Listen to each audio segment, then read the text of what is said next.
What would happen if you built a refuge for a persecuted people in a place where another people already lived? In the next few minutes, you'll learn why this moral quandary is at the root of the struggle between Israelis and Palestinians, and what you can do to help achieve a just peace for everyone in the region. First, there are a couple of things it's helpful to understand. One, many Jews fled harsh persecution in anti-Semitic Europe, especially the Nazi Holocaust. Zionists encouraged massive immigration to historic Palestine, at that time a British colony, where Jews had an age-old connection and where small Jewish communities had long existed among larger groups of indigenous peoples. But when the UN offered the Jewish immigrants the majority of the land for a new state called Israel, for the indigenous Palestinians who lived there, it was a massive destruction of life. They rejected the UN's partition plan, and several Arab states invaded the new state of Israel. Israeli forces essentially erased over 400 Palestinian villages and towns. By the end of the fighting, Israel controlled 78% of historic Palestine. And when 750,000 Palestinians who fled or were expelled during fighting tried to return to their homes where the new state now stood, they were permanently barred by the Israeli government. While over 100,000 of their relatives and neighbors who hadn't left became second-class citizens of the new state, along with the new Jewish majority. Today, Palestinian refugees and their descendants number in the millions. Most are in the Gaza Strip, the West Bank, and Jordan. Many are spread throughout the world, with millions still living in refugee camps, seeking to return to their homeland. To sum up, one group of refugees found a much-needed home, but in the process, a new group of refugees was created. Here's the second thing to understand. Israel was founded as a Jewish state.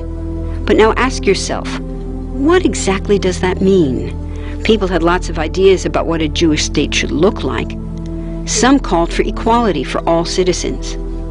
But what was created, in practice, was institutional discrimination against non-Jews. In other words, Israel ended up being built on a blueprint of exclusion. The Israeli government wants maximum land and resources for Jews, but not the Palestinians living there. That's why, inside Israel, Jews get special privileges, including rights to land and housing, that are denied to the Palestinian citizens, who make up 20% of Israel's population. That's also part of why Israel has never defined its borders. In fact, they still hold on to land, the West Bank and Gaza, that they conquered in the war in 1967. Since then, Israel has built Jewish settlements throughout the occupied West Bank, building Jewish-only cities and supplying them with infrastructure like roads and army camps, schools, and even a college. Military occupations are meant to be temporary, but after 40-plus years, this one looks permanent and entirely unjust. In the West Bank, Israeli Jewish settlers and Palestinians live on the same land, but must live under two completely separate and unequal systems of Israeli law. The Jewish settlers dominate the natural resources, including water and agricultural land, and they're backed by the Israeli army.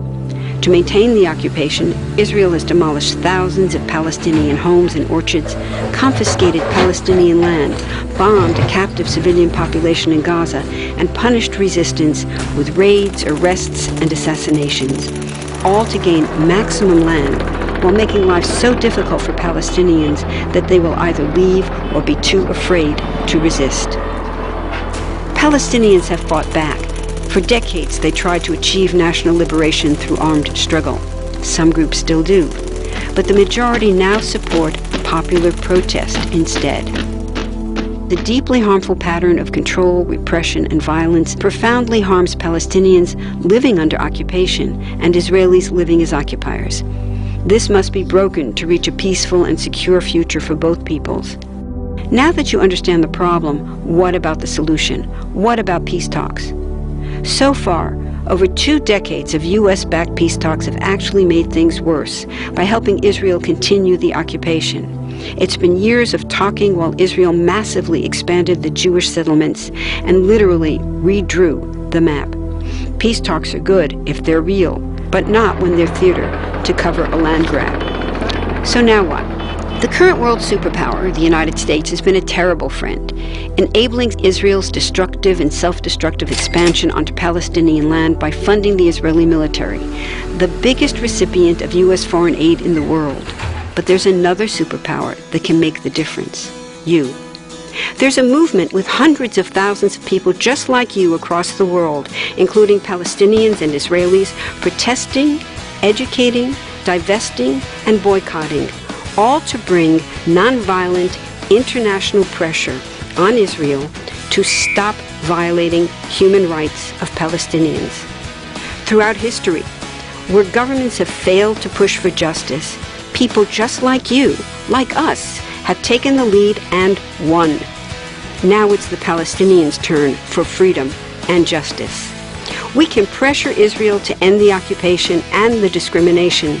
We want all people, Jews and Palestinians, to have equality, human rights, and democracy.